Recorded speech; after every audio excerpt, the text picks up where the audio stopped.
বাংলাদেশ জাতীয় দলের হয়ে আসন্ন টি-20 বিশ্বকাপে খেলার অপেক্ষায় রয়েছেন। সুযোগ পেলে যে কোনো পজিশনে অবদান রাখতে চান। এসব কথা বলেছেন বিপিএল এর নোয়াখালী এক্সপ্রেসের ব্যাটার মাহিদুল ইসলাম অঙ্কন। অন্যদিকে শিরোপা জেতার জন্য সিলেট টাইটান্সের হয়ে মাঠে নামতে চান মোহাম্মদ আমির। আরও জানাচ্ছেন কৌশল ইয়াসির। জাতীয় দলের জার্সিতে এখনও টি-20 খেলা হয়নি মাহিদুল ইসলাম অঙ্কনের। সুযোগটা আসতে পারে আসন্ন টি-20 বিশ্বকাপে। তাই বিপিএলে নিজের প্রতিভার প্রমাণ দিতে চান নোয়াখালী এক্সপ্রেসের এই উইকেট রক্ষক ব্যাটার।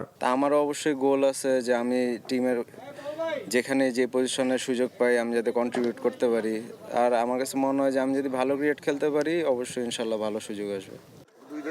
এদিকে সিলেটে পৌঁছেই টাইটান্সদের অনুশীলনে যোগ দেন পাকিস্তানি তারকা মোহাম্মদ আমির।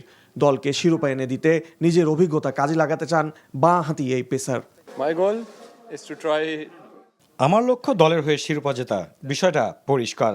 সিলেটের আবহাওয়া বেশ ভালো, শুনেছি রাতে ঠান্ডা থাকে। আমাদের প্রথম ম্যাচই শক্তিশালী দলের বিপক্ষে।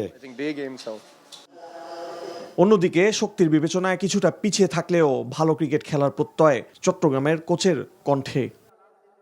যদি ভালো ক্রিকেট খেলতে পারে ক্রিকেটাররা, আমার কাছে মনে হয় যে রেজাল্ট করা সম্ভব। বিকজ টি-20 আসলে এনিবডিজ গেম। যদি ভালো শুরু করতে পারি, মোমেন্টামটা নিতে পারি, তাহলে আমার কাছে মনে হয় যে কোনো টিমকে হারানো সম্ভব। আগামী 26 ডিসেম্বর সিলেটে শুরু হবে বিপিএল এর 12তম আসর। কুশল ইয়াসির, NTV স্পোর্টস ডেস্ক।